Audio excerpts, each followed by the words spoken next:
month, once again, I've got Katie back because she's an icon. She is a legend. She's my favourite. I was also available. Yeah. Anyone else this month? It's only for you. Okay, yeah, and I would say this month has been, obviously we are a week behind for many reasons.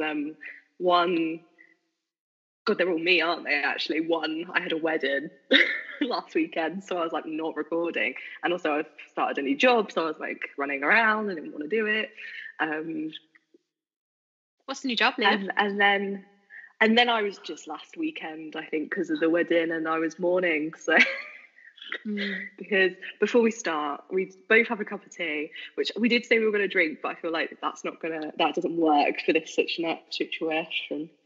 Obviously, the legend Maggie Smith has died, and both of us, it's I don't know. She was, across the world, I know, but in Britain, she was everyone's grandma, I think. Downton Abbey, and then Harry Potter, and for me personally, Secret Garden has been one of my favourite films for such a long time, and I just wrote a bit of my master's on it, so I feel really weird about the fact that I feel really engaged in, because I wrote quite a big part about how she was a national treasure, so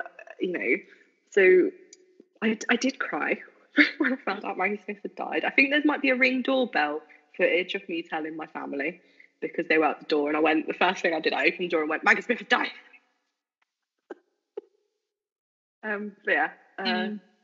Bless her. But I mean, she oh yes, to Maggie. But she said she'd always wanted to. Yeah. She said though that she'd wanted to work until the day she died, and she did, really, didn't she? Pretty much. Yeah. Shouldn't retire. But yeah, like earlier this year, there was a magazine. She did. Oh, what was it? Was it Vogue? She did the cover of, icon. In her massive furs. Right. We're going to start with trailers, because I feel like we mix it up now. I try and do like trailers at the beginning, because otherwise then we just do loads of film news at the end. So I thought start with film trailers. Yes. There's 3. Oh, you've put another one on. There's 5, kind of. But the thing is, because we're now filming this we're filming today, and it's the 6th of October. Yeah. A few things have happened the last week that are kind of technically October. So I think we're going to still talk about them, because they're in our psyche, and I'll probably forget to talk about it on the next podcast. Mickey 17 came out, which was one of them films that I didn't know was happening. The only reason I knew it was happening is because it was filming at Leavesden Studios. But I had no idea what it was. I just saw Mickey. I just knew Robert Pattinson was in it, and it's Mickey 17. But I think it looks so fun. So obviously it's kind of like a sci-fi, like a comedy sci-fi thriller. I kind of get like a dark comedy-esque, like it's kind of like a concept which wouldn't usually be a comedy, and I like that idea that they're kind of telling a story, but like, oh, let's do it in a comedic way. And I think Robert, it's so weird saying his full name, Arpats. I'm not, who am I kidding? I'm just going to say it. I'm going to say Arpats. He looks really good in it, and I'm really quite excited for him to try this new comedic turning that I feel like, people have his respect now after the Batman, which I'm so thankful for. And then he's got this, and I'm really excited for him to stretch his comedic legs. Yeah, I think with me, I kind of got a bit of, who are my kids, and I've always been obsessed with him. But obviously after Twilight, he kind of decided that he would go his own way for a bit, and he wanted to do a lot of films because he wanted to do the films. So he actually, I remember there was a couple of things that he was the one who actually reached out to like small indie directors and was like, can I be in your thing? Like, can I be in one of your films? So like Good Time always comes to mind, which was 2017, which I think is one of my favorite films of his, because it's so like neon, like cinematography, and he's like got this bleach blonde hair, which is like orangey.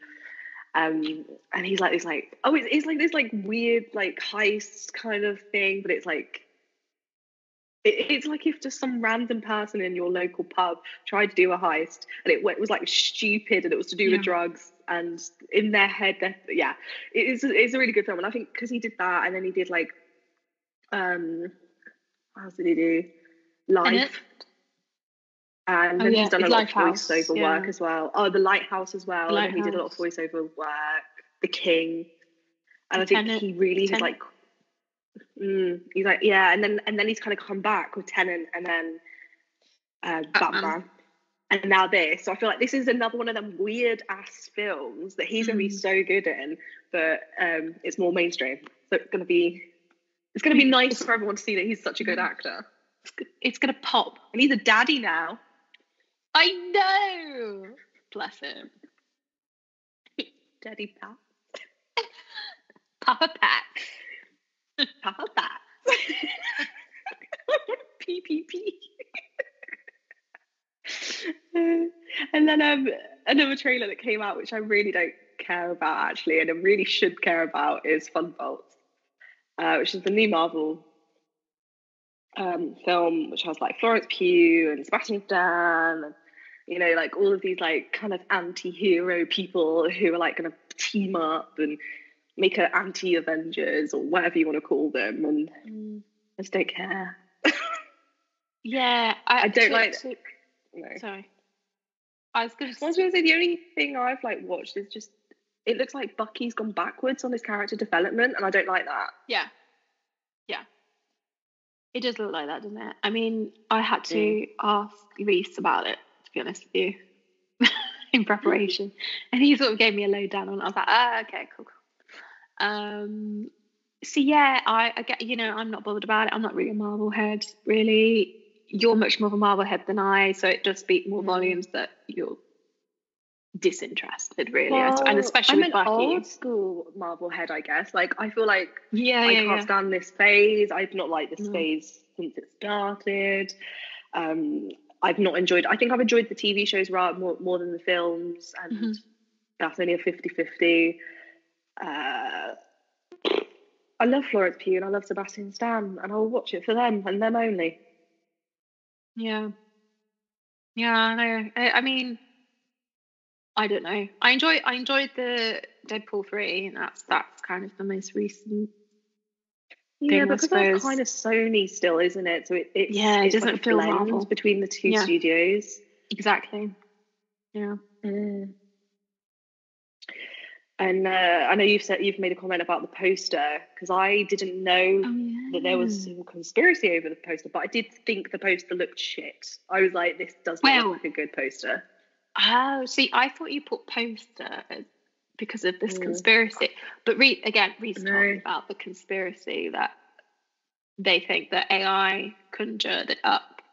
Hence why Bob, one of the characters, Bob, has like 6 fingers on the poster. I didn't know that. No, I just did it because I think like Florence Pugh looks too central for the poster, and she looks too unbothered in the poster, where the rest of them are all like, you know, like hurting each other or doing something. Yeah. I think what bothers me is like Florence. I keep saying that I don't remember their actual names at this point. I just like remember the actors. I think my issue is that a lot of these people, I would say, are villains rather than anti-heroes, or however you want to say it. But I am very, very excited for Lewis Pullman, because I love him.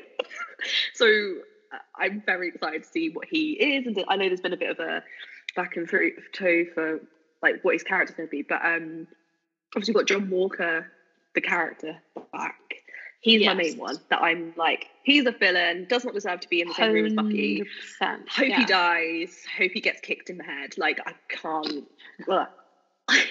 Ain't that a kick in the head? Yeah. So, like, I think, you know, it'll be one of them. Maybe we'll be pleasantly surprised. It'll be a really good film. But I just hate that they've made Bucky somehow go backwards. Like... he was healing, he was smiling. Yeah, that was the and whole now he's point. That was the whole point of almost Falcon Winter Soldier was adding more of his character arc. You know. So. It's just so upsetting because Bucky is my everything. Anyway, another trailer that's come out is Better Man, which was again, it's another one of them films that I'm like, didn't even know this was happening. No, and it's happened, and it's a biopic of Robbie Williams, but he's a monkey, and it's such an interesting concept. Yeah, voiced by, and it's such an interesting concept because it's so high budget as well. You could just see from the animation and the fact that they've had to like recreate like so many concerts and the lighting and the CGI and like I can't. But it's actually had. If you go on IMDb at the moment, it's got like negative on it. Like people are disliking it so much. And it's obviously the same director as The Greatest Showman. Which I didn't like The Greatest Showman. So. No, I didn't. I didn't know we agreed on this though, Liv. That's good because it is a controversial opinion, but I didn't really like that film.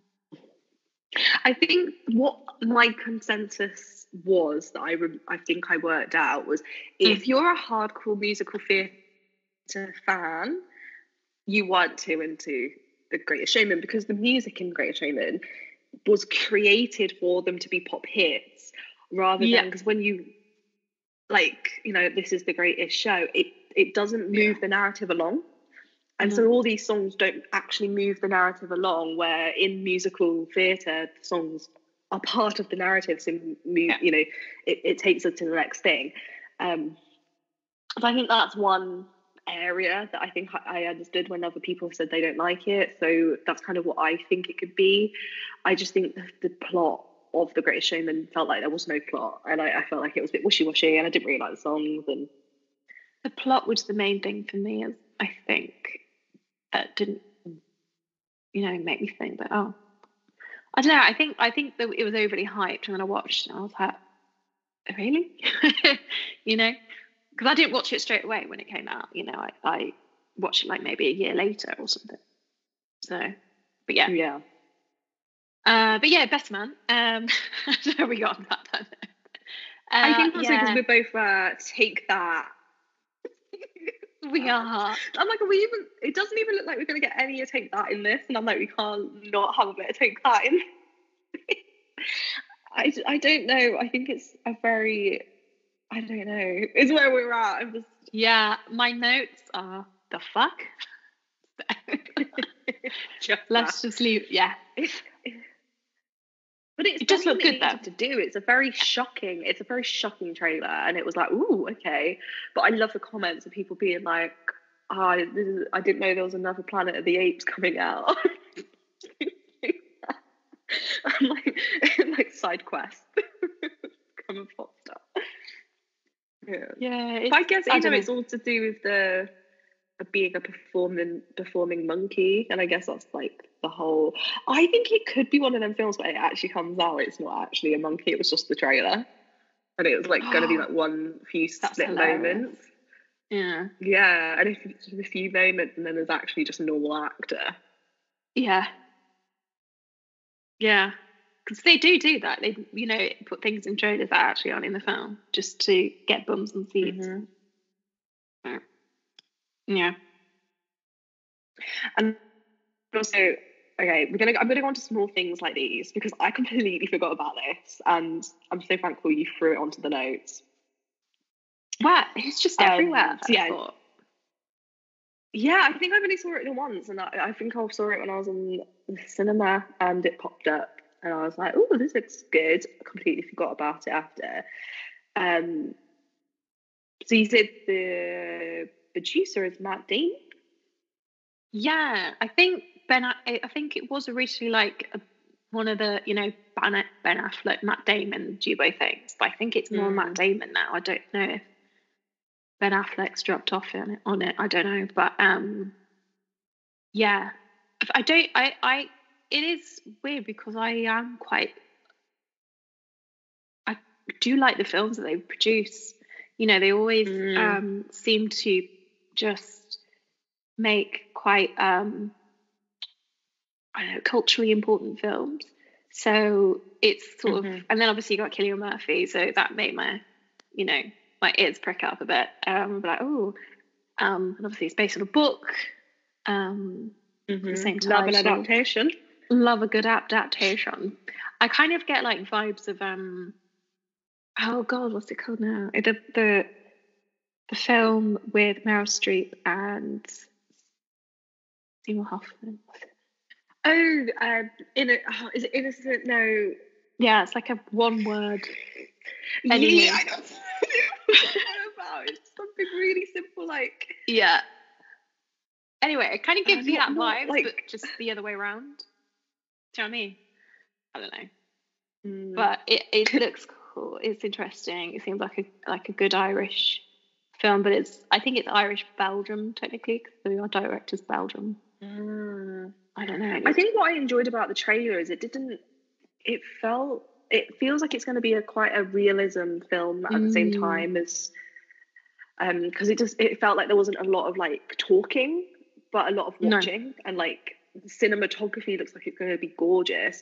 And then I just love films that are about ordinary people and like just like little things that can happen in someone's life. Like it definitely looks like it's going to be an interesting watch. When it comes out, I have to find what this film was called because it's like Doubt. It's called Doubt.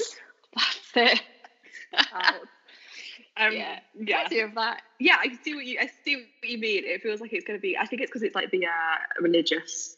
Yeah. As well.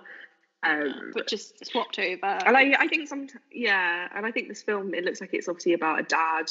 He is a father. So I think, I think he's a father. From the trailer, I felt like he was a father. Yeah. Or he might have been an adopted father. I couldn't really tell. So I think there's always like even that a family unit, like especially old. Yeah, because I do find like some older stories, and like you can still get these stories today, but especially in the realism like realm of men doing what they need to do for the family, and I kind of love that side of masculinity, because I think we always go on about the female, especially in like the 18th century or like the early 19th, and like how the housewife. Yeah. And I think sometimes it's nice to see the man, because really like they didn't see their children a lot, and like they were working all hours and they were the breadwinner. So I think it's going to be nice to see that sort of side of a working class man as well. Yeah, 100%. On to films. I just want to. Can I go on to Firebrand straight away? Because I told you I went to see it, and you were like, didn't know what that was, and I swear you had already told me about this film, and it was in a podcast. So I feel like I need to go back and listen to some of our Do you know find out if you told me. Yeah, I think I did. I think it was when I was on my deep dive about, what was the name? Lady Jane Grey. Oh, Lady Jane. And then I got onto and then I was talking to you, I think, and I was like, oh, there's something coming out about it. So that's that idea, and it came out. And then I went on a indulge on, and it was telling me suggestions and like Tudor related stuff coming out, and then that popped up. So I think I might have told you. I don't know. But how was it? I think you did. Right, so I'm going to give you an experience as well about how I watched it. So obviously I've just moved to York, and there's quite a few cinemas around here, and it came out. So Firebrand, for a bit of context, was actually last year's Cannes. So it came out on the 31st of May at Cannes Festival, but so as in 2023. But it's only now just been released into cinemas. But it has like had no advertisement, nothing like that. So it was only on at like 10 a.m. on a random Sunday. So I went to like the local view, and it's just me and a couple of older couples, watching this film. And honestly, I'm gonna have to divide it into like two parts. Okay. So first of all, I just want to say it was gorgeous. Like the filming Visually. style was just visually stunning. The costumes were so accurate. Like just the way that it really made you feel like you were in the Tudor era, because it was one of them films that's got realism aspects to it, that it didn't have a lot of music, but just had a lot of hustle and bustle of like her being washed, and then her being someone like putting her outfit on and someone else putting her jewelry on, and it just felt so realistic, with like there was dogs everywhere and cats, and how the children were like, because obviously she was the final wife of Henry VIII. So it kind of starts like they're already married. It's like we go straight in. She has Elizabeth and Edward with her all the time, which is factually correct. Like she did bring them back, and she made him acknowledge Elizabeth and Mary. So Elizabeth, because Mary was much older at this point, Elizabeth and Edward stayed with Catherine a lot, and she was their mother. And I think they always say that she was the main mother that they knew. So yeah, it felt, all of that was amazing. Yeah, correct headpieces. The acting was just stunning. And then Princess Elizabeth does like she's kind of like a voiceover at the beginning, and then does a voiceover at the end, because like some writing that she's reading, and I think it was quite cleverly put together. We've got Sam Riley as Thomas Seymour. Thomas Seymour's always a tough pick for me. I didn't like that man. Like I personally knew him. I didn't like him. He was never nice to me. He was never nice to me. I think he was a creep. I fully do believe it wasn't even theories, but there are evidence that he really liked Elizabeth, even though she was a child and he was older. And that is maybe one of the many reasons that Elizabeth never really got in a relationship, or well, I think she kind of got in a relationship, like she never got married, and became, as we know, as the Virgin Queen. So it was just an interesting political strand of like, it starts with her like she's looking after the realm while Henry's at war, and then he comes back, and then the second half, I wouldn't even say it was the second half, it was like the final 1/3, just took a really random turn that was really unfactual.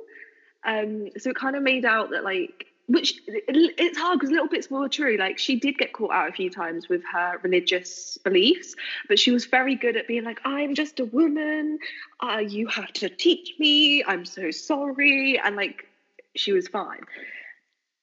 But this made a plot that she actually helped some woman who was her friend, and she gave her some jewelry to sell, and this woman finally gets caught and burnt, and then they find this jewelry that Henry gave her. So she then basically is about to be beheaded, and then Henry dies. And I'm just going to say a spoiler for the film because it was ridiculous. No, she's the one who kills Henry. What? Yeah. So Henry's like ill and dying, and they're like, oh, he wants to see you. But bear in mind, she's like where Anne Boleyn used to be. Like she's in a little, like caught up in a about to be beheaded, and she's like getting her handmaidens have all been tortured, and then she goes to see him, and she's left alone with him, but he's like dying. So she's like, right, I'm gonna fucking kill you. So she suffocates him with a pillow, and then she's like, the king is dead. So she gets off, and I was like, this is ridiculous. I was like, this never happened. And also I don't know if they were trying to make it more empowering and like, oh, this could have happened, but there's no evidence ever that she was ever about to be beheaded, and I think it just annoyed me because I think it was such a good, this is a woman that we've never like had a full-on film about, because it's always Anne Boleyn and it's always like Jane Seymour and Catherine of Aragon. Oh yeah, and so I think it just annoyed me that it kind of made her just have the same fate as the other women, but somehow she killed him before she was able to. I don't like that. That's upsetting. And I do just want to say, Jude Law was amazing. He was amazing as Henry VIII. I can't say the word, prosthetics that they put on him. So he does have a fat suit, which I'm always a bit about, but you know, and the leg, when they show his leg, because obviously he was known for having this ulcer thing on it. Oh, it was disgusting. It was brutal. It was disgusting. You can and this is why it felt very like a sense film. Like you could just imagine the smell, because they were all just like and like there's like this one bit where like they're combing her handmaidens, or what, her ladies in waiting, however you want to call it, were like combing Catherine Parr's hair and checking for nits. And I was like, that is just little things like that. It's just, that is what happens. Like they all had to look after, and it's just, it was so like, and then it just ruined it on the second half. That's so upsetting. Would you still recommend that I watch it though, as a fan of like the era? Yeah, even though I've now just spoiled the ending for you. I really recommend it. I think it was I think some really good acting. You can take stuff from it, even despite the ending. It can take some good stuff from it. Yeah, and I think, you know, like because obviously, if you didn't know, which I believe you do, Thomas Seymour and Catherine Parr get married once the king is dead, and I think they did that very well. Of like how you could tell they did like each other, but they did it in such a. She was. I think this is the thing. I don't want to say she was like the cleverest of his wives, but she was a divorced woman. Like, I'm not divorced, but she was a widow. You know, by the time she died, she was a widow. Was it like 2 or 3 times? And yeah, because she had a marriage before Henry, and then he died. So then he was like, "Oh, I'll have you." You know, and I think they did it in such a good way to show that you could tell that they cared for each other, but they were very careful at not letting anyone know. Yeah. Okay. Yeah. Okay, that was a really long moment. No, I enjoyed that film. I enjoyed that dissection. Thank you.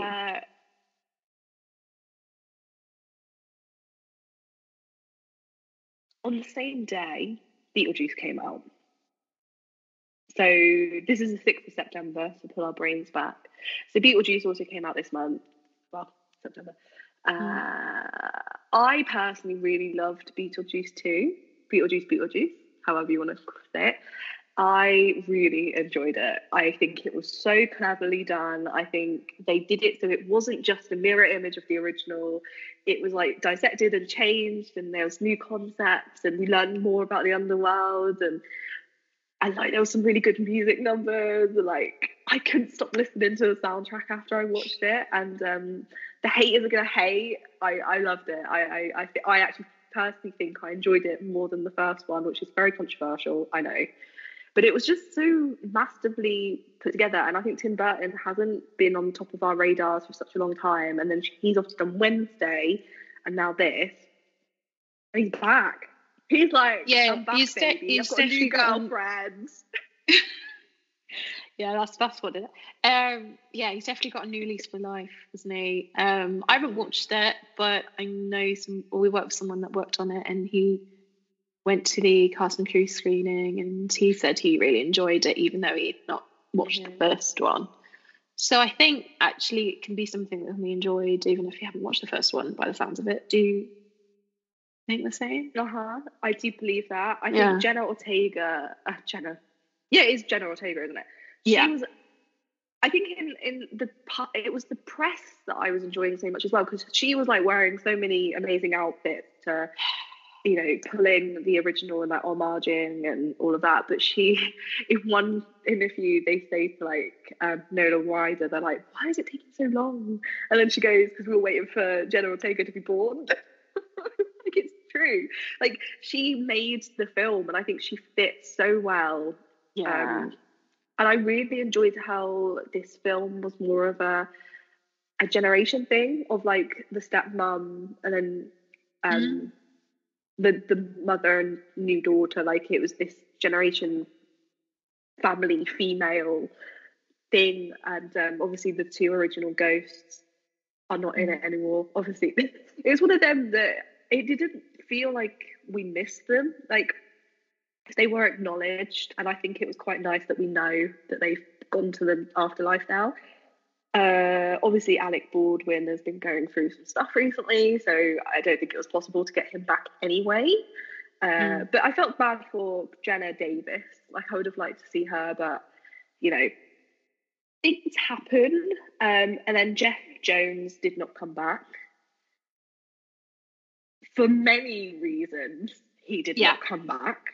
Just one or two. And I think they did that really well as well, because his character is still around. Big spoiler, happens really early on, is he's been eaten by sharks. So his body's in the afterlife, and it's literally just like there's no head. It's like just a massive cut like here, like he's been like by a shark. So he's just like wandering around like the afterlife trying to get out. And I think it was quite nice to have the character still a thing. That's very cleverly done. Yeah. I know. I hate how many people I've been seeing that are thirsting over Beetlejuice now. I'm here for a toxic man. I'm not here. No, I'm okay. I think it's because he's smelly, and I'm okay. I do want to say, because I'm a theatre girly, and I love Beetlejuice the musical. When I was watching it, I was like, "Ooh, they've taken quite a lot from the musical," and someone has done a breakdown. And there are so many, they really pulled so much from like little things like in the musical, they have changed. Because I don't think it's so obvious in Beetlejuice, because I didn't really know that the mum isn't her mum, it's her stepmom.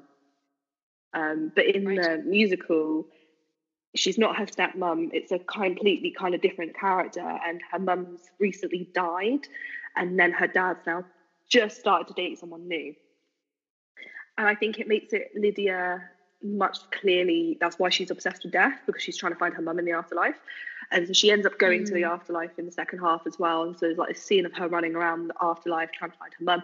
And there's a scene very similar to that, because her Jenna Ortega's, so obviously Lydia's daughter,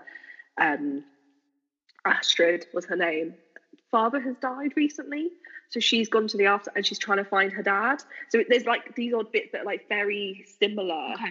Of these like, so you get a lot of the characters are in the afterlife like this on this one. That's why we get to see the afterlife a bit more, and like the running around. And also shout out, obviously it was all filmed. Yeah, you kind of said that you knew someone who was on it.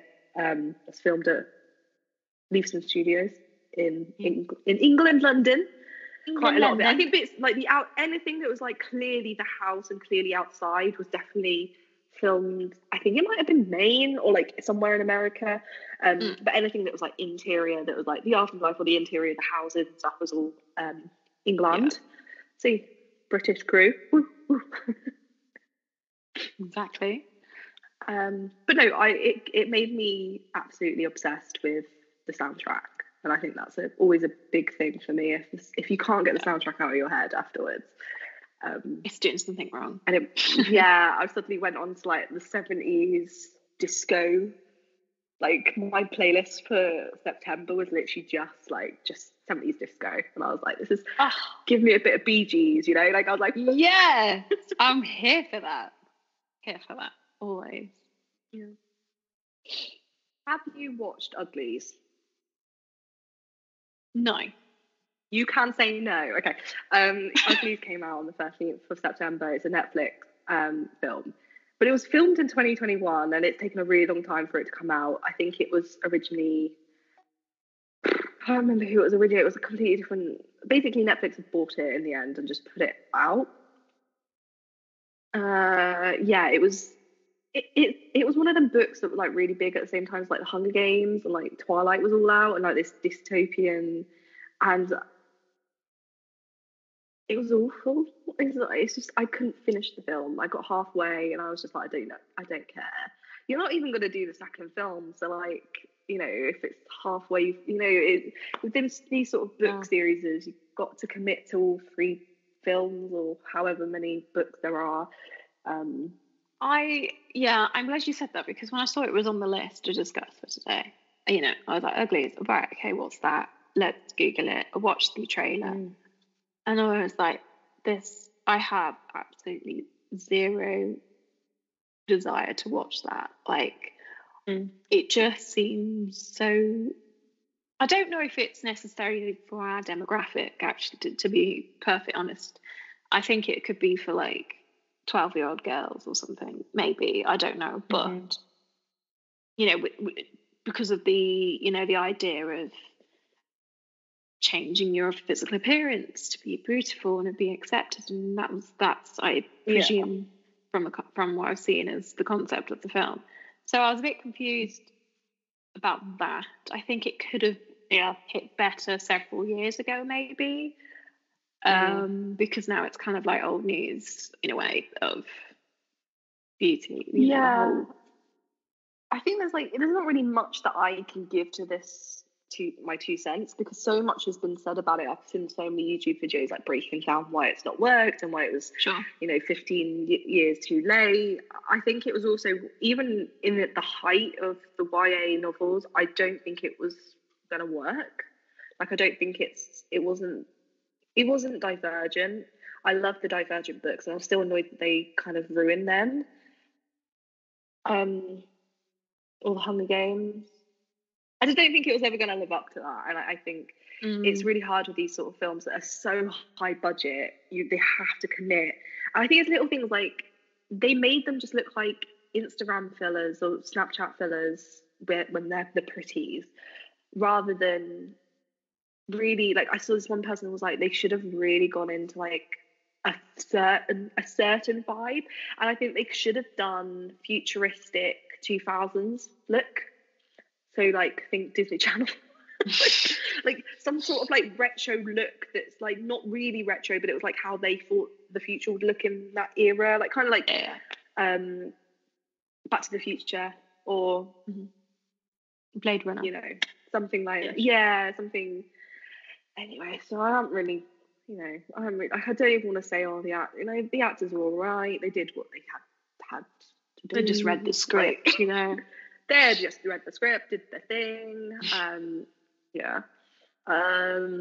This month also, My Old Arse came out, which was same producer as Saltburn and Barbie, which was Margot Robbie. Margot Robbie was like the producer of both of them, which is quite cool. It's only just come out on my radar, honestly, because I really like some of the actors in it. I think it's an interesting concept. It's basically that your older self is talking to you, and they're kind of, I haven't seen apart from the trailer, but it's out on Amazon Prime, and I think it's one of them films that hasn't had much advertisement or money behind it, but it's an interesting concept, and I'm looking forward to seeing it. Yeah, I think it looks like a good film for like a Sunday afternoon. You kind of want to feel a bit like, you know, inspired as a woman, a youngish woman.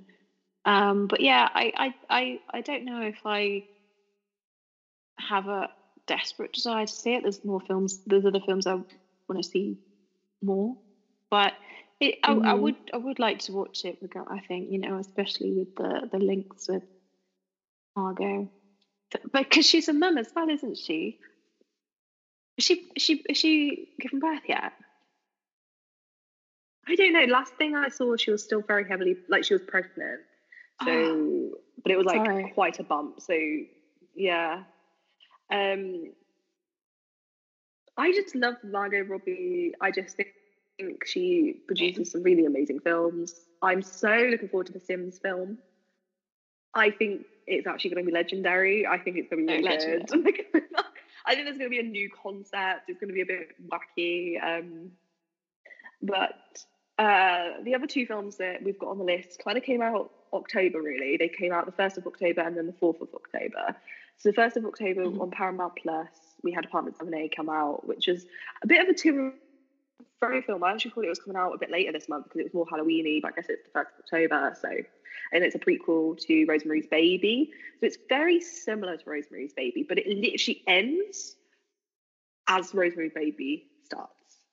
So if you've watched Rosemary Baby and you know how it starts, it's basically the lead up to how that starts. And I will spoil it a little bit, because at the start of Rosemary's Baby, some woman has died, and hence why the Rosemary's Baby woman is able to go into the flat.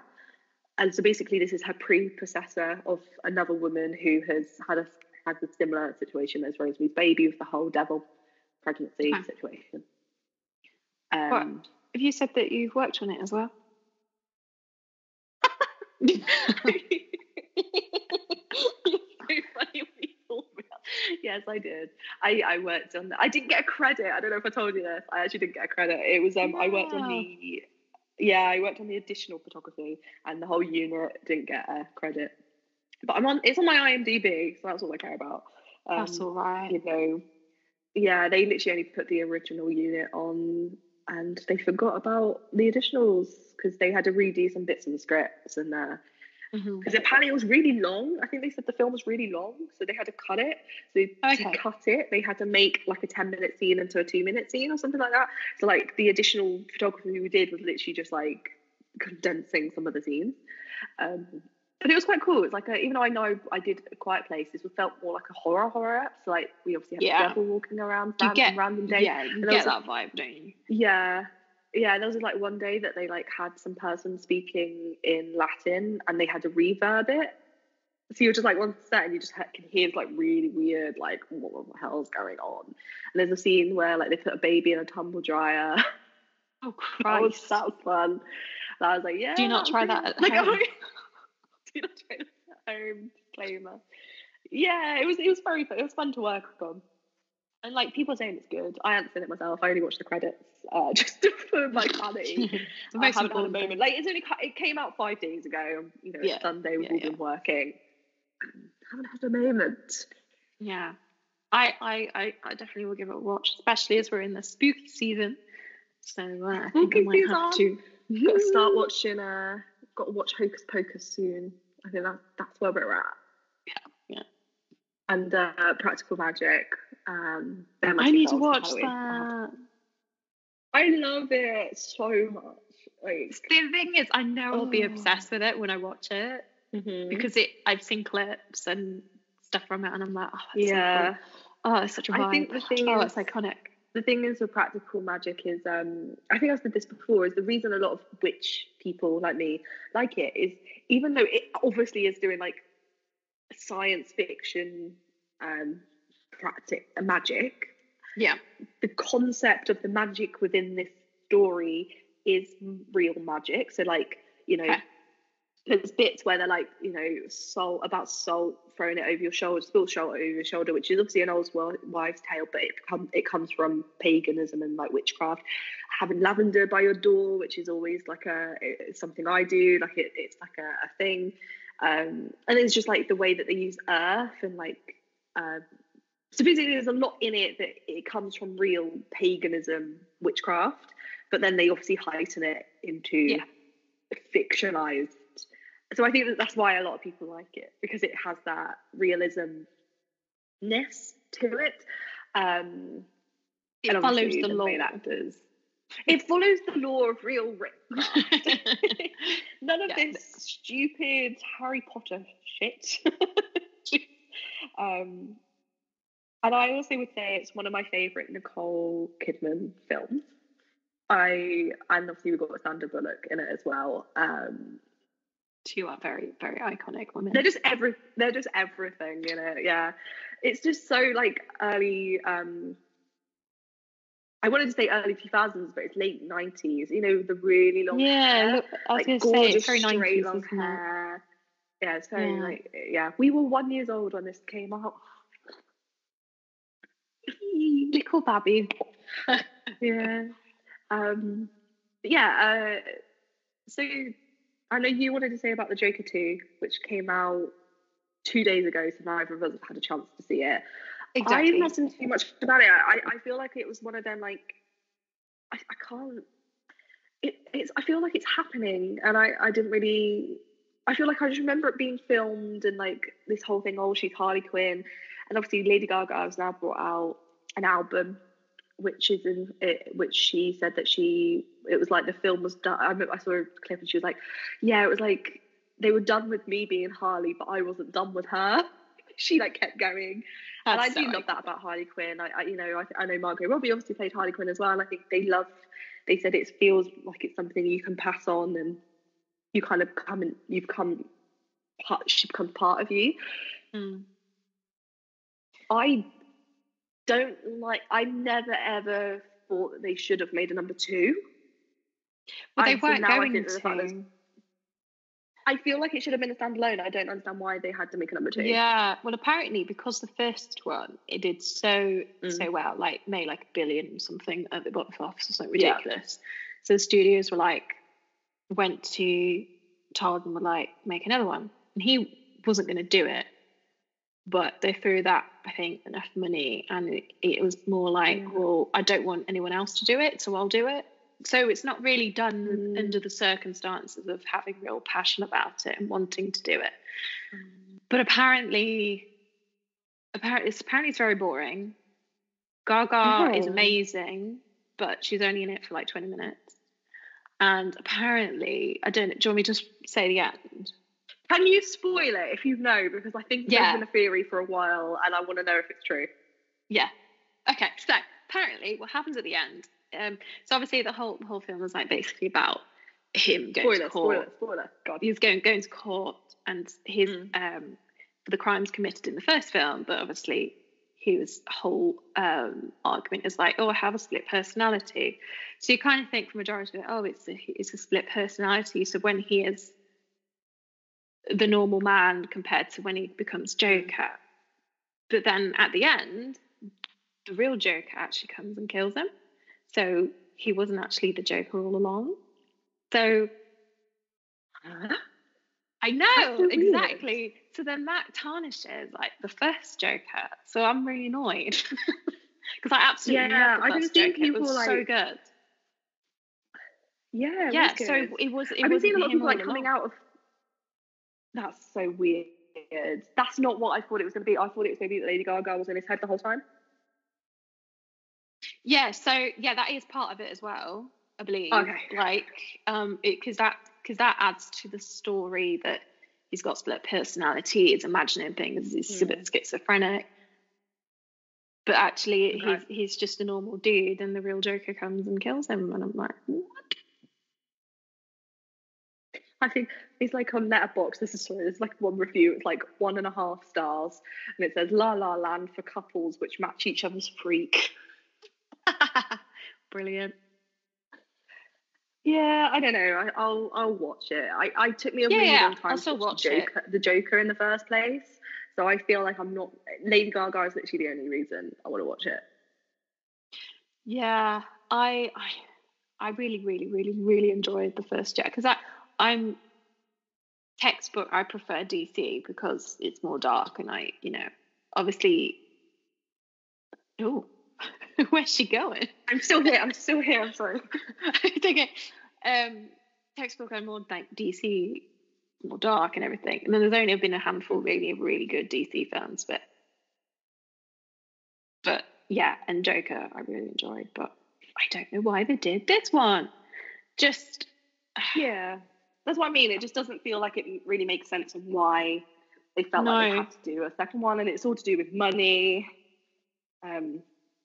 which is very annoying. Yeah, but apparently Gaga's amazing in it, and obviously the singing, obviously she's fucking fabulous. But yeah,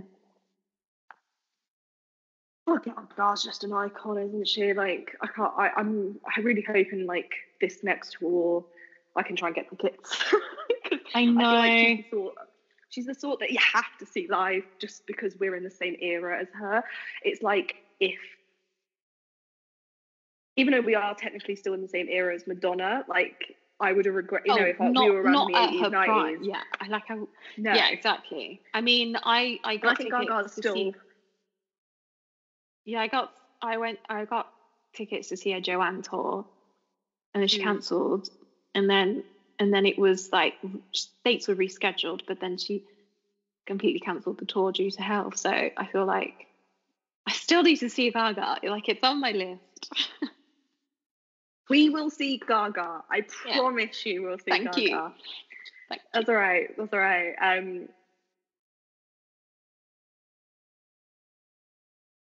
Should we go on to TV? TV. TV. Okay, I've actually been really on it with TV this month. Yeah. Like, I was on it. So, Perfect Couple came out on the 5th of September. It was shit. Oh, was it? Way to say it. It was I'm not very good with crime thriller whodunits. I think either I get bored or I guess it too quickly, or I don't. Sometimes I think they're yeah, I think it takes a lot for me, because when I really like one, I really like it, but like it takes me a bit.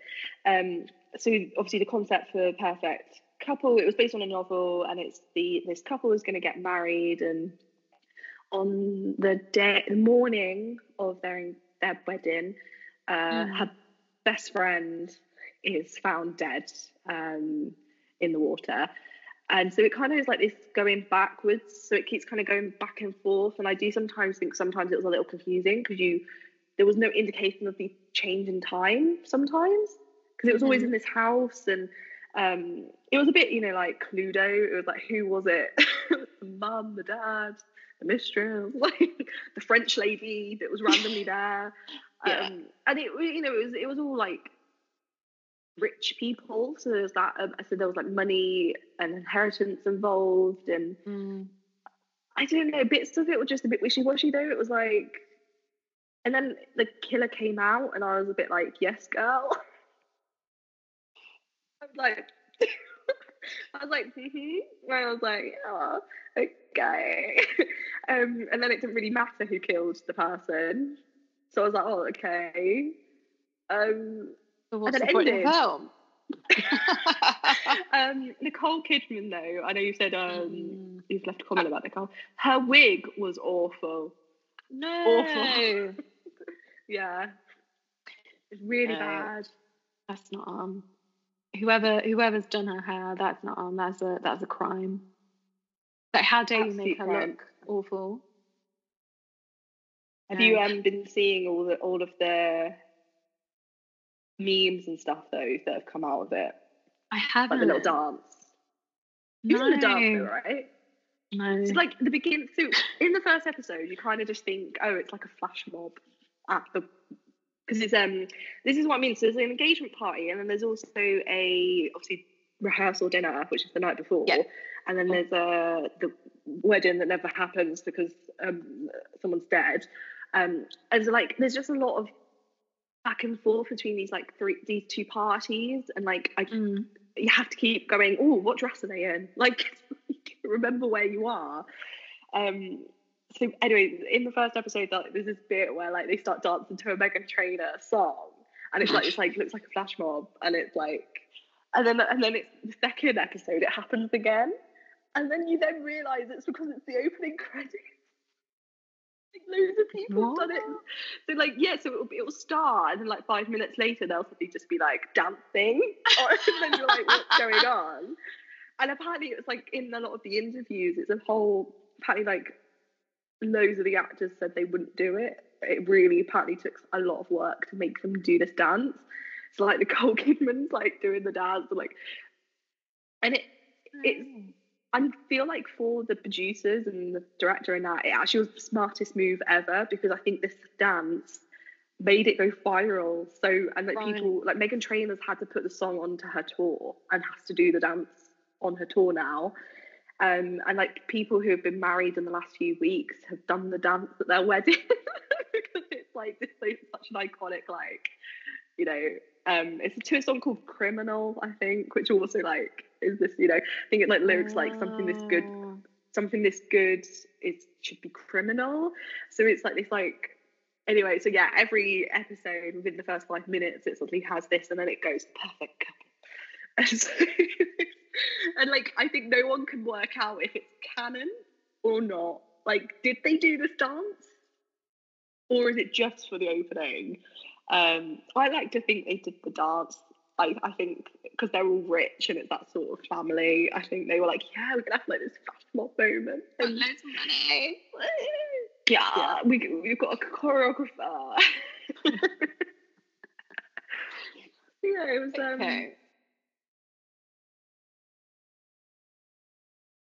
Next, you've put The Secret Lives of Mormon Wives.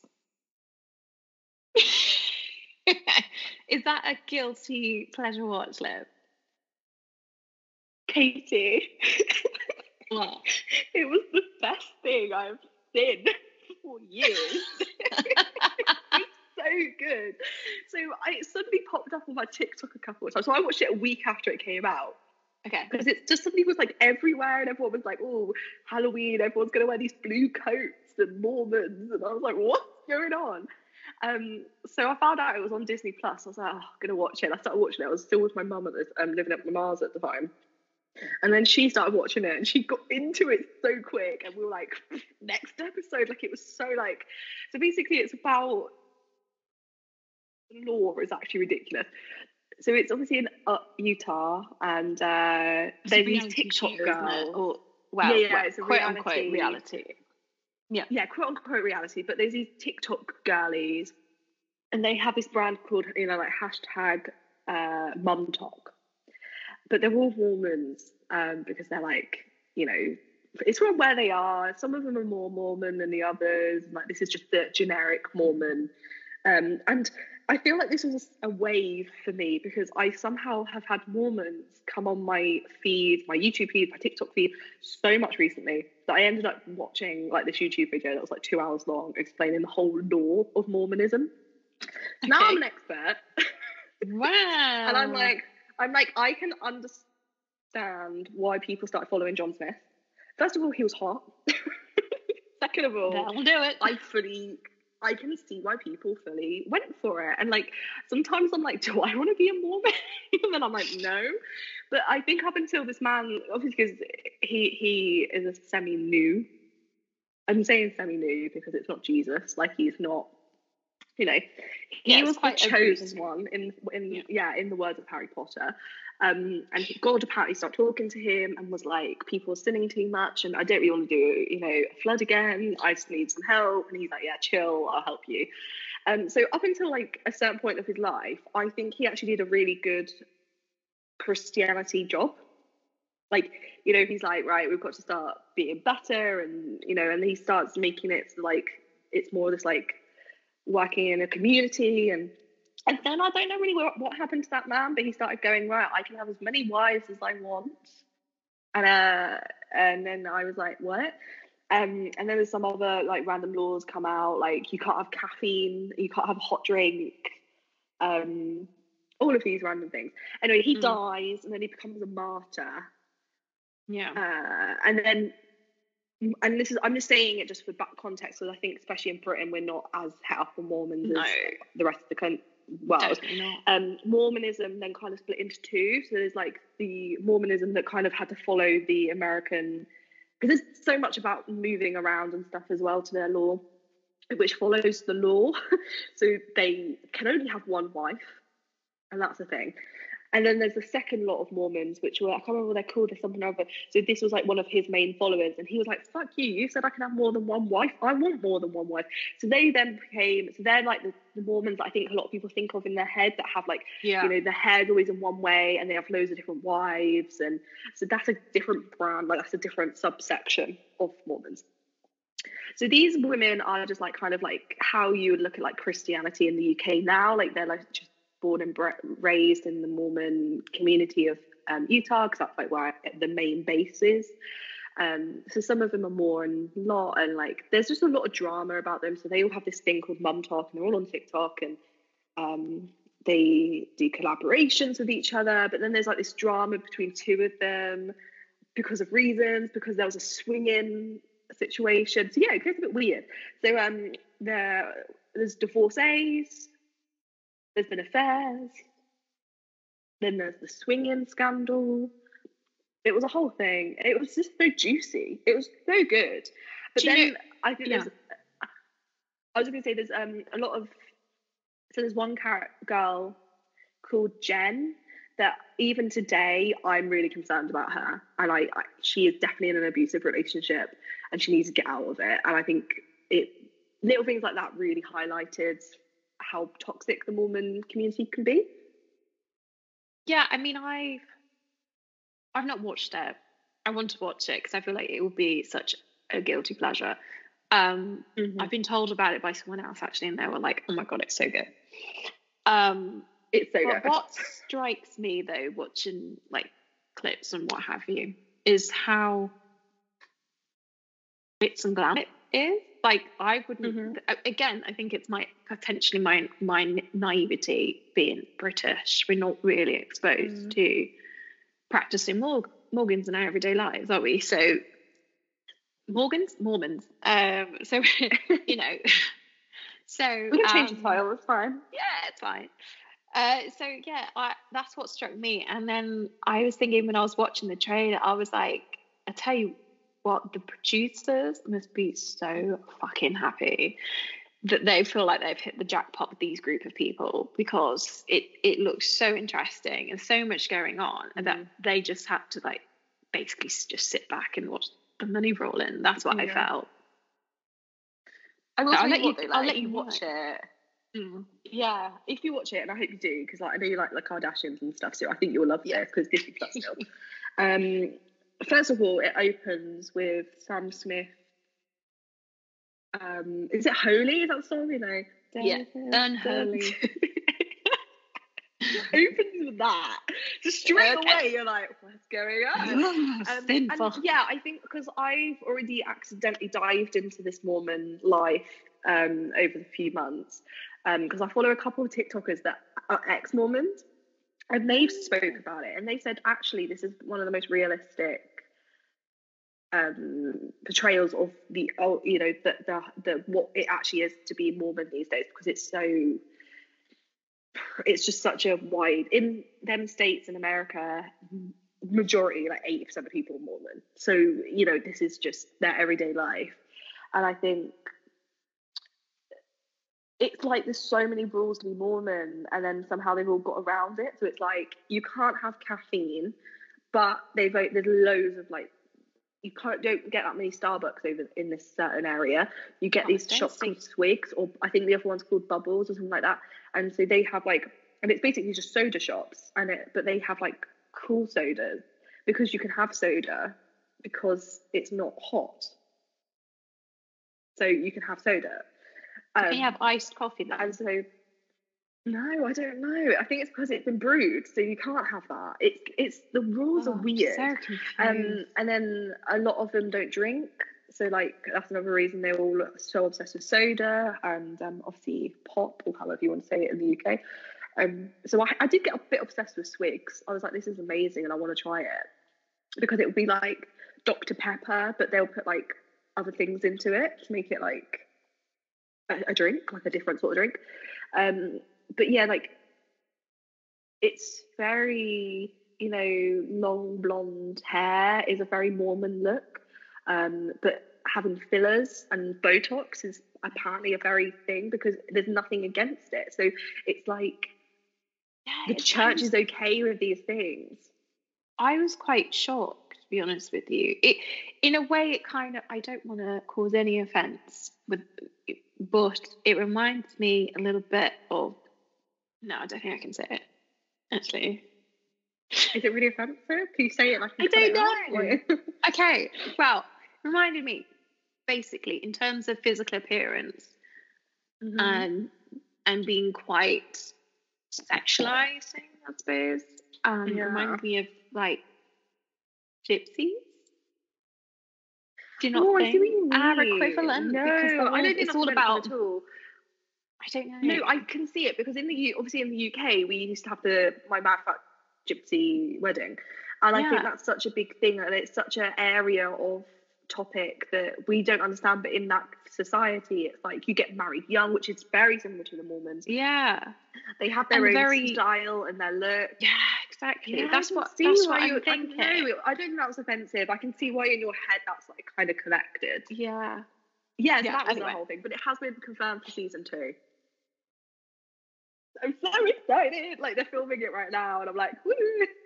Yeah. But yeah, there's definitely, like, once you watch it, there's so much lore behind it, and like these girls aren't actually friends. Like, they're all just did TikToks together. It's like a whole thing. And then like, you're going to be Team Taylor or Team Whitney. There's only one right answer. Ayla. Okay. I really like her, even though she did some swinging, but like we all did that. There's nothing wrong with that. Nothing wrong with that. But yeah, the drama was amazing. Yeah. And then there's another two. This is what I mean. I've watched all of these. I can't believe you got it right. Let's go on to Agatha All Along straight away. Yeah. Because two of these shows have got some of the same actors in it, so that's going to be interesting. So Agatha All Along has come out, which is officially the queerest Marvel show ever. Which I'm so happy. We have been waiting for this.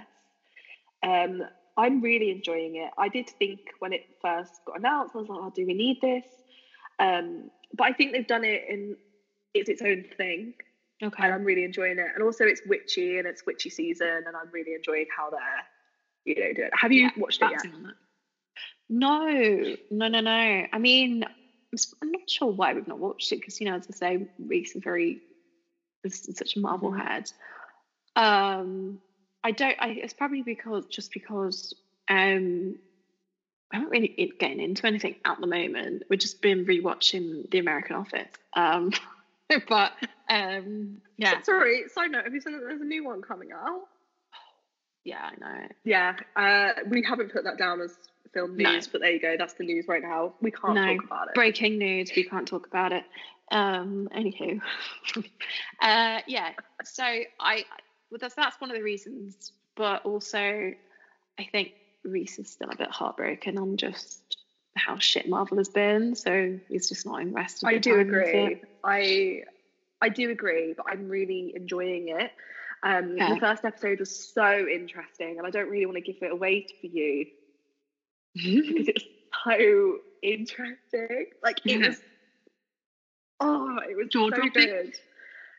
It was just the concept was amazing, and like the way they did it, and but I will like go into it a little bit. So obviously Joe Lockie is playing a character called Teen because we don't actually know who he is. Every time he tries to say his name, like he can't. He thinks he's saying it, and the person can't hear it. Like it's like his lips shut, and so we don't know anything about him. So there's a whole mystery around this character. Most people think he's going to be Billy, who's Wanda's son, because in the comics there's some lore about that.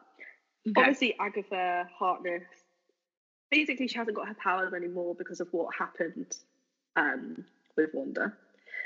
And it is all addressed in the first episode, like Wanda being dead, and that's broken her spell a little bit, but she now has no powers. So she needs to walk the Witch's Road. But to walk the Witch's Road, you have to go in with Coven. So she then, and this is why I love it so much, because it's like, this is how witchcraft does actually work. So she has to go and get a team together, and I quite like how like they all like they're very modern witches, but they all like have been around for hundreds of years. So they're all like, I remember you in the Salem days. Like it's so like the way that they do it is so funny. But like we get like a potion witch, which is kind of like a love witch, and then we get like a green witch, a deviant witch. Like they've all got their own, and that's how witchcraft happens a lot of the time. So that it's is a bit mean. Yeah, there's a chaos switch, and then obviously Joe, like who's the teen, who's kind of like not. So I really enjoyed it, and I think the first two episodes came out on the 19th of September, and I'm getting annoyed because I think they should do 2 episodes per week, like rather than 1 episode per week. So I haven't seen this week's, which came out on Thursday. So I'm on episode 3. And I really enjoyed it. So basically they go on the road, and it's like they're going to have trials in each one. And from the trailers, I can tell that every trial is going to kind of be involved with like wars. Like the production team said that like they really wanted to like pull in the elements. So like in the 3rd episode, like this whole thing where they're in this house, and then after a while they realise the house is now a tank, and like the water, like the windows are going to break, and so like that's the water element, for example. And then this new episode that I haven't seen yet looks like it's got fire elements into it. So basically they've got to go through all of these trials and to get what they desire at the end of the road. And then obviously there's the song Witches Road song that's become viral.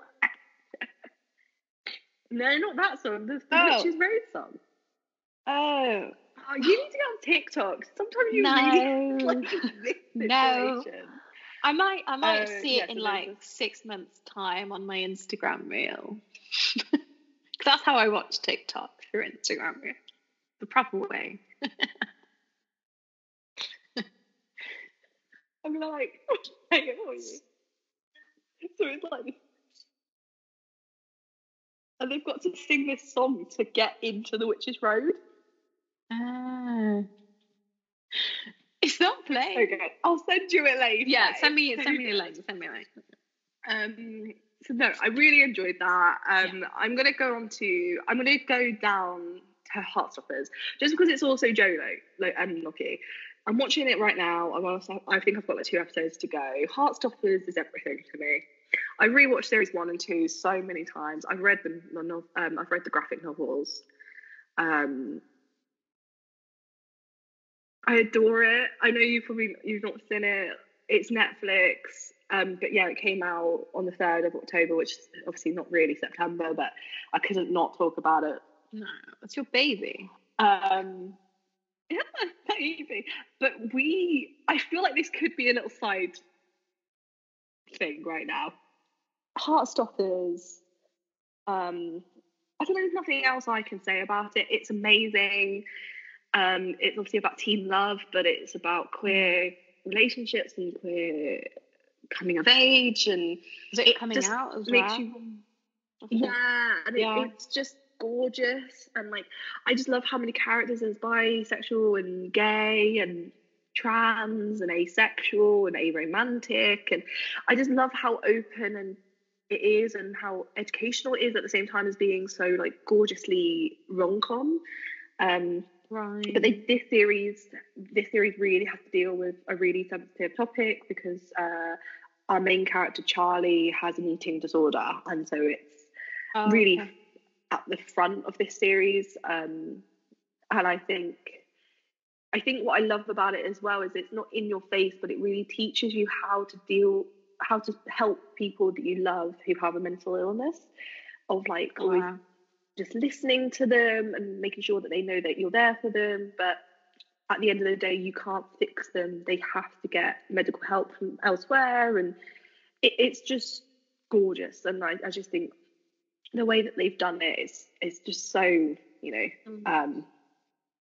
well put together. And like, I work with people, and like Heartstoppers is just, in the queer community, I think Heartstoppers is just such something that we all discuss and we all have watched and we all love.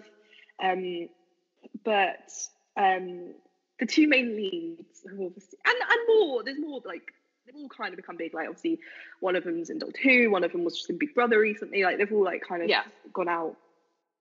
But the boys who play Nick Nelson and Charlie Spring, who are the main love interests and they're the main characters, with Nick, Connor and Joe Loki, I just need to have a moment about both of them because I love them so much and they're just precious little, I just love them. Little puppies. So Joe Loki obviously was just an Agatha all along. So he's like, he's jumped up. But he also was on Broadway, honestly it was earlier this year, it might have been like last year, and he was in Sweeney Todd. And so it was his Broadway debut. And what I'm finding so interesting about these 2 boys is they both have made a Broadway debut without ever being on the West End, which is, I think, so unheard of for the UK. Like, so Nick Connor has just opened Romeo and Juliet on Broadway.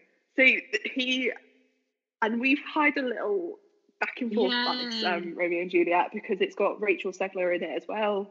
Yeah. And it's having rave reviews. Like people are just saying it's amazing, it's camp, and it's like gorgeously made, and but it's not Shakespearean, and it's got music in it. So I think it's an interesting little concept. But they said that it's around theatre and that they use literally everything. They use beams and there's like this video that's gone viral. Someone's like snuckily filmed Kit Connor, and when they do the trying to think of the bit now, how it's said, the balcony scene, but I'm trying to think of the wording. She's just basically on a bed that's been elevated, so like they have it so that she is on a bed and it's like gone up, so she's just laying on the bed, and he actually does pull up to like kiss her, and everyone's just saying, how is he doing that I'm like, it's impressive that he jumps and is able to do like this full on pull up just to kiss her. Oh, I'm so single. oh dear. Anyways, I'm proud of these two boys. Like, I just, you know, they were both only like 21, and like they've just soared, and it's amazing, and they've got bright futures. Bright futures, and yeah, because I think I thought it would be Kit Connor that got a bit, but I actually think Joe Loki has actually got the bigger, which is very interesting. Just because we're talking about Mormon wives, which obviously was religious. On the 26th of September, Netflix also released Nobody Wants This, which I loved. I loved it. So it was Christian Bale and Adam Brody in it, and it's about this couple kind of who meet, and he is Jewish. He's a rabbi, isn't he? Yeah. And they meet and they kind of, you know, really hit it off, but she's obviously not Jewish, and they're very different. They go so well, and like I really enjoyed it, and I love films that do deal with religion, because I think in this day of age there are, you know, that clash of different religions, and if you want to be with someone and they're very Jewish, for example, you have to kind of convert, or, you know, or break up, and it's kind of like they're the two decisions. But it was very millennial, and I think that's maybe why I liked it so much, because like the sisters in it, ironically, are on a podcast. Yeah. So they do a podcast, and yeah, you know, like it's the same way, it's in the same lines as like the podcasts, I Accidentally Sexed My Boss, or that call Thingy Called His Daddy, and stuff like that. So it's very like, the podcast they have is very like talking about relationships and vibrators and shit like that. Important stuff. Yeah. Well, I enjoyed the first few episodes more than I enjoyed the final episodes. But I am looking forward to where it goes, and I'm hoping we do get a second series. Oh, because because I've not seen it. I've only seen the trailer. From the trailer, my one take from it was no interest whatsoever, and I feel really harsh in saying that now. No, I can see it's not for everyone, and I think Christian Bale, I really like her, but then like, she's a great actress. Don't get me wrong. Yeah, I love her, but she does feel like she's in a lot right now. But they're always like LA jobs, so I think she just likes working. I think there was something so romantic about it, and so like comedic, that I just really enjoyed it. Yeah, I don't know. Maybe I'm just slightly drawn to the Jewish religion because of my family, but yeah, it's certainly a unique telling of, you know, of you know, Jewish rabbi and falling in love with a. Is she a Christian, or she's? No, she's just not religious at all. She's just nothing. No, not religious at all. Yeah, that's interesting. No, I think I just enjoyed it. I just enjoyed like the acting in it. I enjoyed the portrayals, and how realistic it was, and how LA life is, and it gave me heart flutters. You know, that's where we're at. Ooh. You know, just like sick. I think it's, you know, it opens up like how you should talk to each other, and like how because he's just like got out of a relationship, for example, so he has to be a bit more open about that, and she's always like, kind of feel like you're going to go back to your ex, and so there's always that story, and then obviously because of the religious side of it, and yeah, I enjoyed it. 3.5 out of 5. Right, shall we start on news that's been happening? I feel like a few things, a bit of news. So I said like the BFI, about the BFI Film Festival. I don't really know what to say because I feel like it's one of them that, yes, okay, it's all been announced, but it's starting in the next few days for us, actually. It starts on the 9th to the 20th of October. And it's always like an interesting thing, especially in like London. I know it's where you are at the moment. It's an amazing event that anyone can kind of go. You've got to just try and get the tickets the second they come out, though. And some really big films always get kind of released. We've got like an Angelina Jolie film coming out, and I want to say there's a Matt Smith one. Blitz is going to come out, which I knew a few people who worked on that, and that's a very and me. I've put people I'm working with now. They keep going on about British. I'm like, oh. Yeah, because it had a couple of units, because it had a London unit and it had a Northern unit, so like it's a bit up and down with where it is. And then the Outrun is also coming out, and just because I know we're both like this sometimes. You've already said about Beetlejuice. I'm working currently with the producers of the Outrun, so that's something. So yeah, so it's obviously a very small budget. It's got Saoirse Ronan, and then Blitz is also Saoirse Ronan. So it's like she's a double whammy. She's a double whammy. Then we've got, you know, and the thing is with these sort of films is if you go to the opening one, usually the actors are there as well, because this is literally the premiere, and that's why I think the BFI Film Festival is always so interesting, because you can get tickets for these premieres, like basically, and you're the first to see it, and you see it with all the critics, and you see it.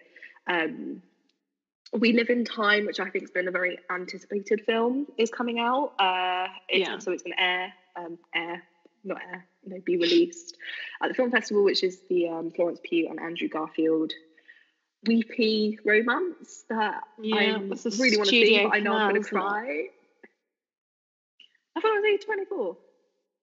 It's Studio Canal, isn't it? The same director as I think we've talked about. Did we talk about this, or did I talk about this with someone else? Because it's also the same director as Brooklyn, and I love Brooklyn. It's one of my because it's like an Irish British film. So yeah, We Live in Time. That's one that's going to come out, and I'm very excited for. Yeah, I just think it's going to be one of the. I think this film festival is going to be a bit.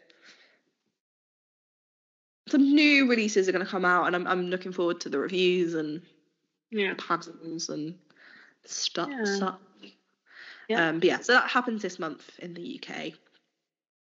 And I'm annoyed because I feel like I've been trying to go for the last few years, but usually I end up not being in London, or I'm working, and this year I'm not in London. You're in York. I'm not in London, so I'm not able to go. Just because I'm working this Saturday because we've got a Saturday shoot, so I'm not around. I physically can't, but I am coming to London the following weekend, but I'm not gonna have time, so I'm just not gonna have time to go. I did look into it, and I remember I talked to you about it, so I was like, maybe you should go, but the trains are just boring right now, but the trains are mucking up in the UK again, so I can't physically get to London under 3 hours. So I'm going to go home and drive back into London with my mum for the day instead, because it's just physically unable to get to London. It's just not worth. Yeah, usually it's 2 hours from York, and it's currently 4, and it's like I've got 3 different changes. So. Ew. Yeah. No one wants that. No. So I'm just going to drive halfway and then go the other half with my mum. Anyway, so yeah, that's that. And then I said the Venice Film Festival did happen this month as well. Again, I think, even though I always pull it up in these podcasts that they happen, I'm never very good. You know, I think if we went, I'd be able to talk about it a bit more. Yeah, it's one of those. Yeah, we didn't. And that was we didn't go. But you know, like I think like there was bits like I think we can talk about the pop culture part of it. Like there was some really gorgeous like outfits from like Angelina Jolie because she premiered, which is also going to be at the BFI. So this is where it does get a bit confusing because like she premiered a film there, and then it's also going to have. So I think how they do it is it's like that's the press release, and then sometimes the film festival is the actual premiere, as in BFI Film Festival. Yeah. I think didn't Joker 2 get? I think Joker 2 was one that got at the Venice as well. I don't know actually, Dal. I've not heard it from that. I just heard it in general, the reactions. So I'm not sure. Yeah. Oh no, I did. Yeah, it did. I've got it here. Did. It did. Yeah. And then Daniel Craig also had a film come out for Queer, so that was there. And I think this is the thing about the Venice Film Festival is more you literally only really see the photos of the like kind of the videos of the clap at the end, because obviously Venice is usually the one where it's like, oh, they got a 10-minute standing ovation. And then you see the pictures of the red carpet. Oh yeah, because it was opened with Beetlejuice, if I remember correctly. Beetlejuice opened the premiere, the festival, which I think was, and that's why the first wave of Beetlejuice was really bad reviews, and it's because it was like the most acclaimed reviewers were there, and I just think it just was not the right vibe. I don't think it was a wise decision to make it open. No. Yeah, so I feel like Venice Film Festival is always a bit of a elite festival, and then you get Berlin Film Festival and the BFI Film Festival, which I think are much more for the people. Yeah, and then also I'd also say Cannes would be up with the Venice Film Festival. It's a bit more elitist. Yeah, definitely. And I think like, you know, it's a lot of like gorgeous dresses and like designer and paparazzi and red carpets, and so yeah, it's a little bit like that. So and then and then the Emmys happened, and I feel like once again the Emmys kind of for me it happened and I didn't really care, but like I don't know if that's because we're British. I love the BAFTAs a little bit more in the TV awards. Yeah, but I mean I think this year I was more invested in the Emmys just because of how well some of the shows that I've actually watched it. So like Baby Reindeer, and it was great to see that win an Emmy, and like the actress, I've forgotten her name now. Jessica Gunning, that's it, because I worked with her on The Outlaws, and it was cool that she got an Emmy, so I was really happy to see her do that. And then the Bear doing well. Did we talk about the nominations when they came out? Was it me and you? When the nominations came out, it must have been you, because I think we talked about the Bear, because the Bear gets put in comedy, and that annoys me, because I personally don't think the Bear's a comedy. And obviously Jeremy Allen White won lead actor in a comedy series, and the Emmys, I think the reason I'm a bit always about the Emmys is because it always seems to be the same shows that go round and round. Like Reese Witherspoon for the morning show was up, and The Crown was up, and Only Murders in the Building was up for the third year running. Like it's very repetitive, and it's because because they have to physically put themselves in for it. So I think a lot of shows that I think should deserve awards or recognition don't get picked up, and I think that might be so. In a way, I think it was really nice for Baby Reindeer to be picked up for the work on that, but otherwise it's just the Bear swept the board, and then other shows that normally get, I don't know, I think that's why I'm not into the Emmys. I think it's just always a bit elitist. Yeah, with slow horses as well. Got some, Gary Oldman. Yeah, but even that, I think because it's Apple, and it's again has been up for the last few years, and even though therefore I'm like, oh, it's British, it's just always up for an Emmy. Yeah, but also True Detective, Night Country, Jodie Foster, she won leading as well. I was very happy for Jodie. That was so sweet seeing her. I think I saw her acceptance speech actually. It was nice. But yeah, I I don't say there's anything that I fully disagree with, like, because sometimes, especially when it comes to like the BAFTAs, I get a little bit more. I don't believe. I think someone else should have won. Yeah, but I think with the Emmys, I'm a little bit more removed. Yeah. Well, yeah, I think it's I out of like the Golden Globes, the Emmys, the Oscars, the BAFTAs, I feel like the Emmys is like the lowest of them. I will admit, but it's still fun, and I feel like it does pick up on things that you're not gonna see. But yeah. Oh, and Shogun as well. It's made me think I really do need to watch Shogun from it because they won. But I'm not watching it because they won, but it's just reminded me that I've been recommended it and said it's good, and the fact that it's won an Emmy, I'm like, right, okay, probably is good. So. And then the next few things that we've kind of got to just discuss are all like kind of films that have been greenlit recently. So there's not really like much. Either they're literally in pre-production right now. I mean, just got into production, or they are so pre-production that we don't know too much about it at the moment. Yeah. So first of all, can we go on to Narnia? Is that okay? We talk about Narnia. So. Yeah. Reason I've said I need to rant about Narnia. Okay. One, I am actually so excited for this. So Netflix bought Narnia rights years ago, and I remember I've been talking about it for years. I've been saying they better do it in the UK and all of this. Recently, since Barbie, Greta Gerwig signed up, so she's the director. So we know that's a fact. Like happening. They're definitely pre-production, and I know there's I don't really know where they're going to film because obviously it's Netflix, so it'll probably be their studio, which I've forgotten what it's called now. Is it Longcross? Longcross that they're always at.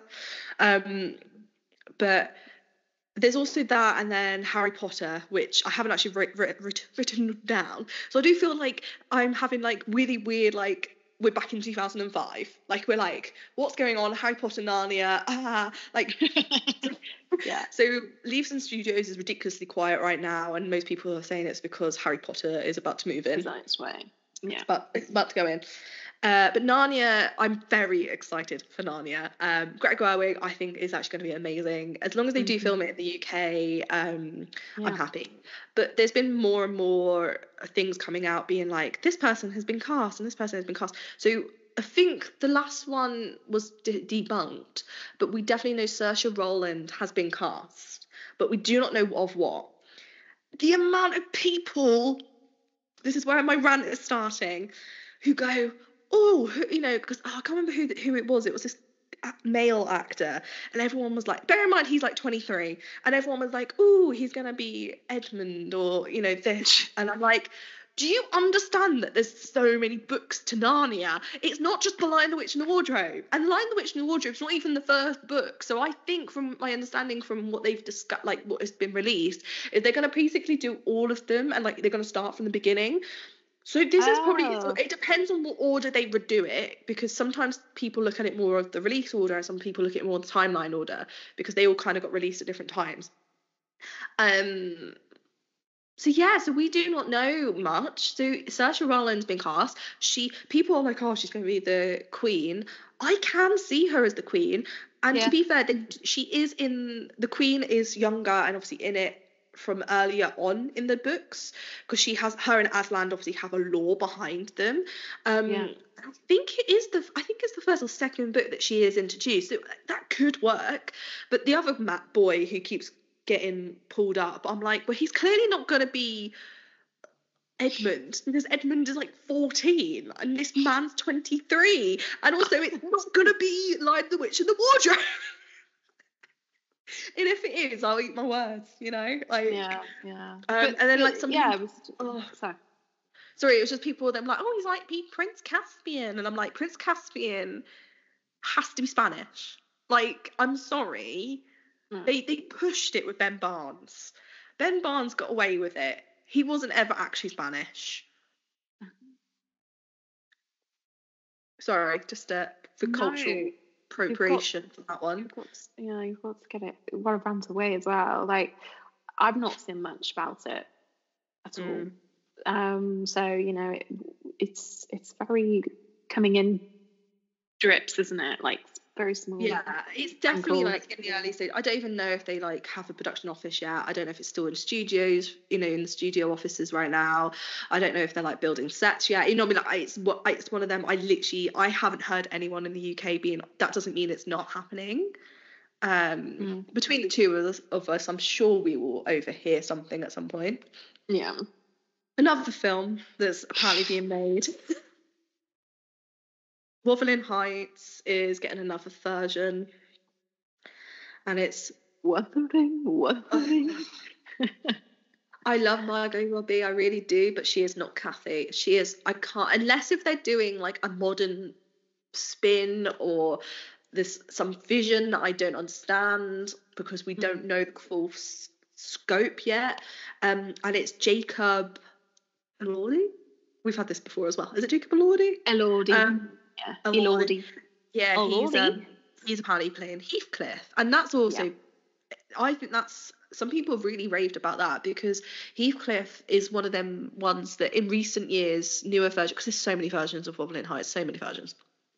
In more modern versions, they have made him black or another race, just because in the book he is described as having dark skin.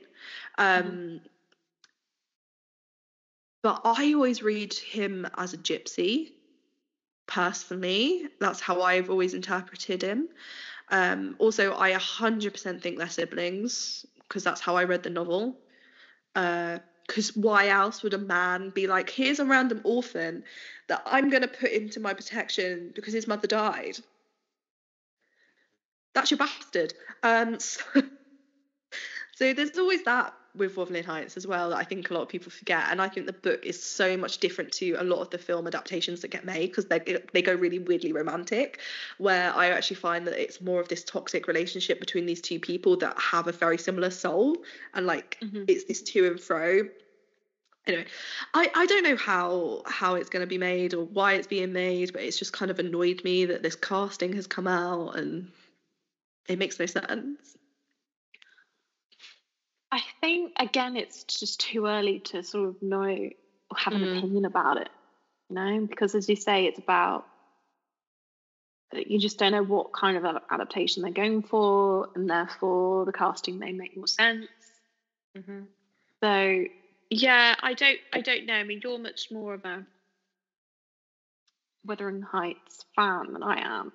I mean, I like it because of Kate Bush, but that's a different story. Yeah, I wrote my undergrad dissertation on Wuthering Heights and the adaptations of it, so I guess I am quite a nerd over it. Very well versed. Yeah, and I've even gone to like where it was meant to, I've gone to the house that it was written and like the malls and like been like, Heathcliff. I find it such a, I think honestly this really does give me red flags, and clearly is where my psychological things happen, because I find it such a compelling story and I love it. Even though there's like abuse and he is toxic, but I think there's something about this compellingness of these two characters that are horrible, and but they're so drawn together and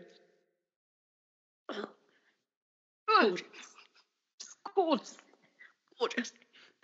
So hopefully, I don't know, we'll see what happens. We'll see. Peaky Blinders is now in production, the film.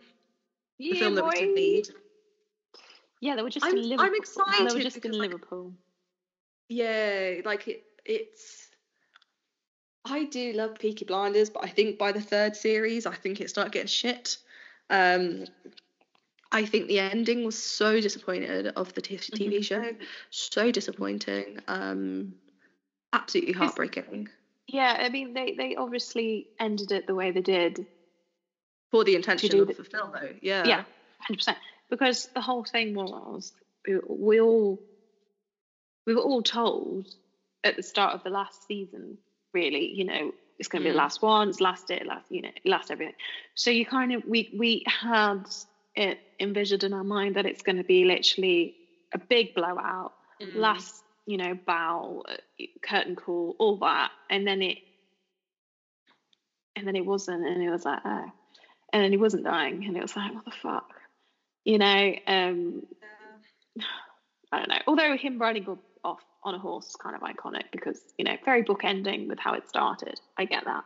But I know, but I think my reason for disliking the final few seasons so much is it went political rather than a family who had means to an end and who were like gangster mobs and who looked after family, and it was all much more about making money, where it suddenly went more political with him becoming an MP and Hitler being involved somehow, and it just was weird.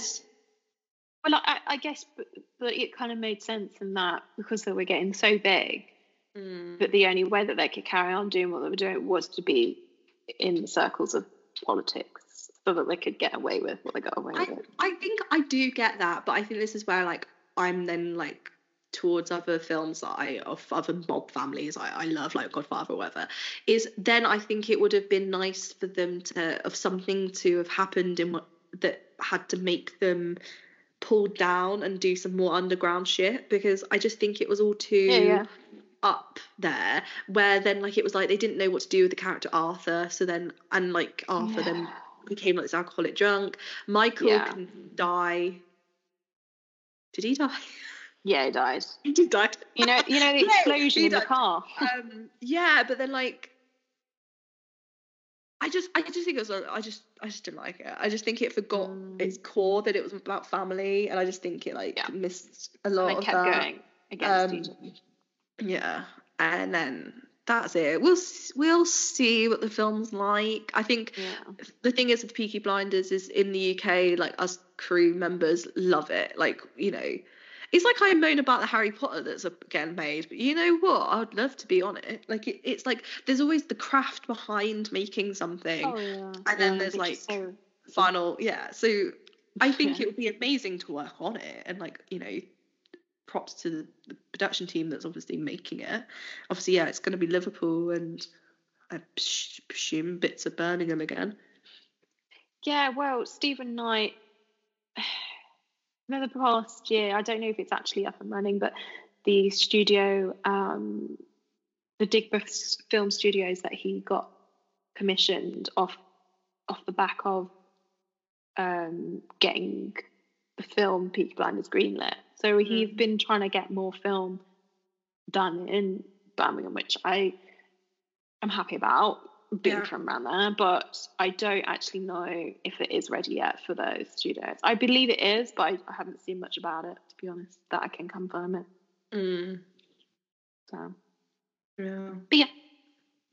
but okay, number two things is actually the first one I think we're both really nerdy about, and then the second one we're also really nerdy about. So there's going to be a Joan of Arc film that has been greenlit, and it's Baz Luhrmann. Yeah. So, but that's all we know so far. There's nothing else to that. Nothing else to it. Because there's like loads of news reports now that like, who's going to be Joan of Arc? And everyone's like, but didn't he? Because of what she did at the VMAs. If you didn't know, she dressed as Joan of Arc. So it was amazing, and it was the VMAs was actually so fun this year. But yeah, so I'm excited for that. I think Baz Luhrmann, I love his films. I think Elvis, I really appreciated its production. I wasn't completely there for the film because I think it was very interesting that we then have the Priscilla film that came out not long after it. But the production value of it was amazing, and and how he used the music to make it.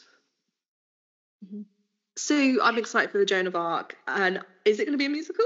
Are we going to get musical elements to Joan of Arc? Is it going to be like rock? I feel like it has to be rock. Yeah, could be. I don't know. No, I am intrigued. I mean, didn't he recently bow out of some film? I don't know. Have I got that wrong? And then he's possibly to take this film. So it would make me think that he would have to have left something for very good reason. And if this is the reason, then it's hopefully going to be worth it.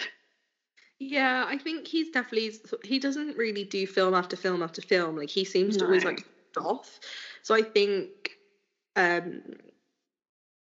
yeah, I think he seems to always be picky, and like, I guess if he didn't like the production team on whatever job he's fallen out with here, yeah, because there's like rumors of like Jenna Ortega being in it, and like there's loads of things slowly coming out now. Yeah. Wow. Okay, the final film that's only really just been announced. So it came out on. Did I send you it today or yesterday? Yesterday. It came out it came out a few days ago on Screen Thrill. I found out about it. But Kit Harington and Sophie Turner are going to reunite in a gothic horror film called The Dreadful. Yeah, there's not really much about it. We know it's by the writer and director Nasha Kerman, and The Dreadful makes me think of Penny Dreadful. Like, it's going to be that sort of, so maybe we think it's probably going to be Victorian, like gothic horror, just because that's just, it might not be. It's The Dreadful makes me think of Penny Dreadful, and then that's obviously that era.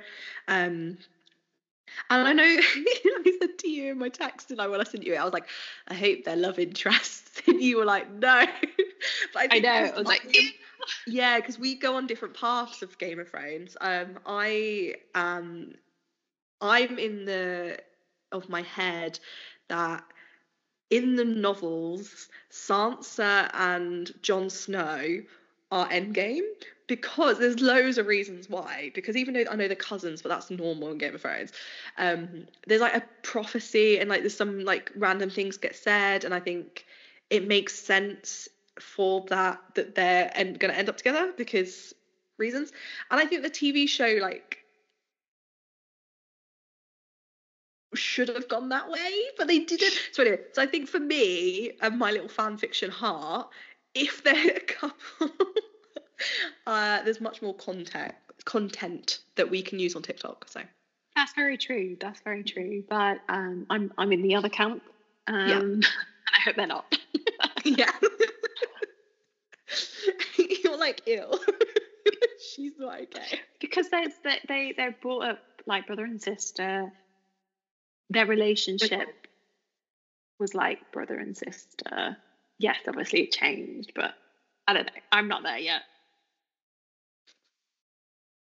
Well, I think because from the original, if I remember correctly, from the original outline that got leaked or something years ago, but the books never went that way. Arya and Jon were going to be endgame. Really? Yeah, and so a lot of people think it's actually shifted, and it's going to be Sansa and him. So in the books, him and Sansa are like the most. So that's why it's shifted, because Arya and Jon are like siblings. Like, they are like so alike, and they're so best friends. And apparently in the books, I think Arya was a bit different in the original outline. But Sansa, she doesn't hate Jon, but because of the whole what her mum was like with Jon, and she always says like Jon was the bastard, and like she was the most distant with Jon. I think a lot of people have read that in the way that because they aren't siblings, like in how she's treated him and how they're very distant, because they were the two distant siblings as such. And then the fact that they're going to be together, like they haven't in the novels yet, you see, they haven't reunited in the novels, but she has this whole thing when she was younger that she wants like a tall, dark knight character to be her husband, and the way that she talks about it, and also he has a thing for redheads. Basically, there's loads of random things that kind of pull them together somehow. So that's why I think they're endgame. Okay. She's still going to be the Queen of the North in my head in the novels, even if it's that she marries Jon. Okay. We'll see. I love how that's by set. Or maybe we won't. I don't know. Okay. I think that's it. I think there's nothing else. I think it's been quite a big month. There's definitely things. Even though I was just talking about Sophie Turner, there's definitely a TV show that we've missed to talk about that she. Oh, is, Joanne. Yeah. No, not Yeah. Joan. Joan. I do love her. I think. I know. I feel like she's been divorced and now she's like on top of the world again. Yeah. I feel so like, she just pops babies out whilst also working, fucking doing massive films. And then he turns around and like, it's I want to divorce. I mean, obviously it takes two to tango and whatever, but once again, I think, yeah. We've realised that he is a scummy man. Yeah. Yeah. Joe Jonas is who we're on about. Yeah, sorry. Gosh, get with the program, guy. But that's it. I feel like there's nothing else for this month. We obviously covered a little bit of October as well. But obviously people can find more about me and this podcast by following Film Critic Life on Instagram or TikTok, and then my personal is Livy May H on Instagram, or Loser Called Liv on TikTok. Katie is your Katie.Allen, I think. Nice. Jesus. I don't know. What is that? Katie.Allen. Yeah, Katie.Allen 97. Gosh. There we go. So old fashioned. But thank you for listening, and thank you, Katie, for being on this podcast once again. Pleasure, darling. It's a pleasure, honestly. Thank you for having me. Right. Bye. Bye.